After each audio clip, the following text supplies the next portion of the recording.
Says here you want to be an adventurer, Ted. Yup, sure do. Well, it says you're the son of a cobbler, you're apprenticed to your dad. What do you think makes you qualified to be an adventurer? Well, I stole a whole bunch of money from a corrupt merchant and gave it to the poor. Interesting. So I guess, let's see. I'll check this box here for rogue. Whoa, whoa, whoa. I want to be a warlock. No training necessary. I got this cool book. Says, through pacts made with mysterious beings of supernatural power, warlocks unlock magical effects both subtle and spectacular.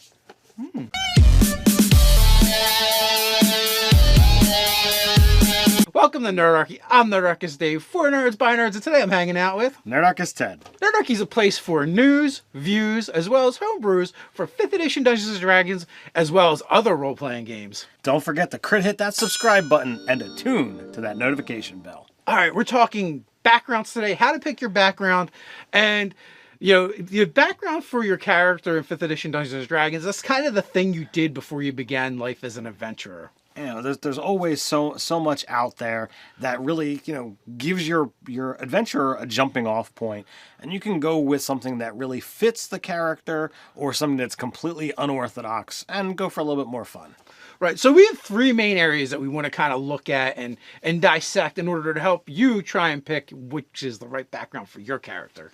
All right, so what are the 3 areas to focus on, Dave? So there's 3 areas you're going to focus on when we're talking about backgrounds. It could be your theme, it could be your role-playing feature that all the backgrounds get, and then there's also going to be things like languages, skill proficiencies, and tool sets. Oh, one of the tool sets is gaming. So, you could choose dice. You're absolutely correct, Ted. You can absolutely choose a gaming set like Dice Set. And speaking of dice, let's pay some bills by thanking our sponsor, Easy Roller Dice. Whether it's your first set of dice or your 1 millionth set of dice, Easy Roller Dice for all your dice rolling needs. Down in the description, you can find a link to a one-time coupon code, as well as to Easy Roller Dice. You're going to also find a link to the contest that's going on, where you can win dice bag, a set of metal dice, 3 sets of regular dice, a dice tray, and some other things as well. Go check out that contest. Check out your Easy Roller Dice. So with that, jumping back into the backgrounds, like we said, so those are some of the mechanical factors that you can look at when choosing a background and trying to really flush out your character. But there's other things to consider and think about as well. Such as? Well, early on, you had mentioned the idea of going with type or against type. So do you want to speak a little bit to that? All right, so if you want to go with type, so your very obvious choice, Sage, Wizard, they're really built two in the same. If you go with Bard, Entertainer is a no-brainer. These are ways that you can have a character class and a background that really fit. The skills that you're going to get are going to be very complementary towards your class, and in so doing, that's going to give your class skills the option to branch out into another spectrum. Or if you're building it as the player's handbook dictates, race, class, background, choosing your background that fits your class means you're going to have chosen those skills already, and now you can go to the whole list to get whatever you want. You're absolutely right. When we originally started making characters for 5th edition Dungeons & Dragons, I was like, you know what? Why did they put it in this order? And I mean, even when we build our characters, a lot of times we pick our backgrounds first, but it turns out I think it was very intentional from the designer standpoint of doing race, class, and background, even though, like you said, if you pick a background that lines up with your race or your character class, there's going to be overlap. It's nearly guaranteed. But when you get to the background section, it does say, if you've already chosen this, substitute something else. And what that does for you is that completely opens up the list, and you can choose anything. You're not pigeonholed into anything. So I think the designers had in mind, this was just another way to help the player make the character that they want to make. So you don't have to actually worry about if there's overlap. You're just going to be able to pick something else that works for your character. So there's several questions we want to ask ourselves when we're choosing that background in order to, pick the right background for your character. For one, you're going to want to ask yourself and your GM, is the features that I'm picking for that particular background, are they going to come up in the game? Are they going to matter or mean anything? Absolutely. So if you're playing an urchin, knowing your way around the city isn't going to really be useful if you're playing a wilderness game. And on the flip side, if you're an outlander playing in an urban setting, you're being able to navigate through the wilderness isn't very helpful in a cityscape. Exactly. So it's always important to keep in mind, and whether you're talking about character class, race, or background, hopefully they line up with what's going on in the campaign. So that's definitely something you want to consider. What's the point in having features that you're not going to get to use?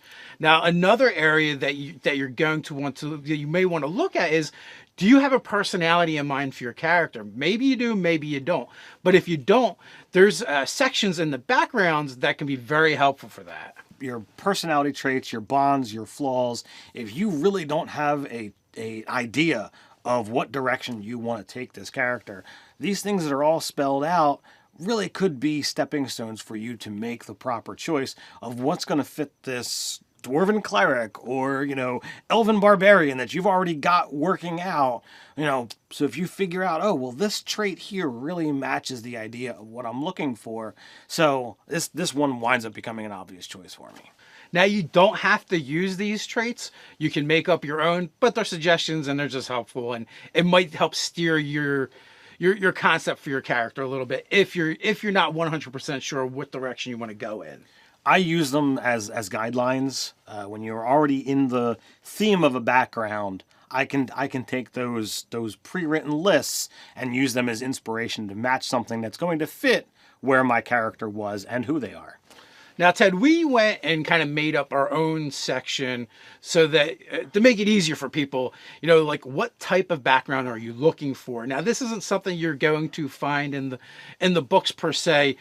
But, we thought when we were thinking about it logically for making a choice by breaking down the different backgrounds and kind of categorizing them, I think that can be super helpful, especially if you're a new player. Absolutely. So we broke this down into a group of 5 categories that you can use to kind of help build where you see this character having come from. So if you see your character being more academic, you might go sage, you might go archaeologist, you might go acolyte. If you feel like they've got a shady past, being a criminal, a spy, or maybe even a charlatan, these ones are really going to fit that kind of concept, whether you're going for, against type or, sticking to the point. Now, if your character has more of a militant or martial background, you have the knight, you have the soldier, and also city watch would all be good choices. Sometimes your background winds up being situational. It has everything to do with, who your character is or where they came from, as opposed to choices that they made in life. So noble, urchin, these are pretty much by birth and by happenstance, as opposed to, as I said, choices. They're the luck of the draw, if you would. And lastly, we have vocational, and that is you're a guild artisan. You've been trained in a specific craft. Maybe you're a sailor. It could be something that your family has always done, or you were apprenticed before becoming an adventurer. And, these are really great because, when you've got a trade to fall back on, it really does make you beg the question of, well, why is this person choosing to be an adventurer? And, being an adventurer is really challenging and, life-threatening. When you've got a market that you can already tie yourself into, why have you stepped away from this life to go risk fighting dragons and goblins and kobolds? Now, the last area I want to talk about is the idea of theming your party, right? In previous editions of the game, we always wanted to play like the Thieves game, but there was only really one way to play the Thieves game, and that was you all had to be thieves or rogues, as the case may be now.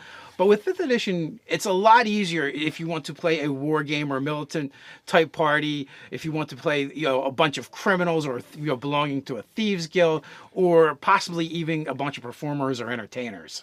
Absolutely. The fact that you have a race, a class, and a background choice, and each of them have the capabilities of giving you a variety of different skills and abilities, this really allows you to take a character pool and make characters that fit well together with a unified story.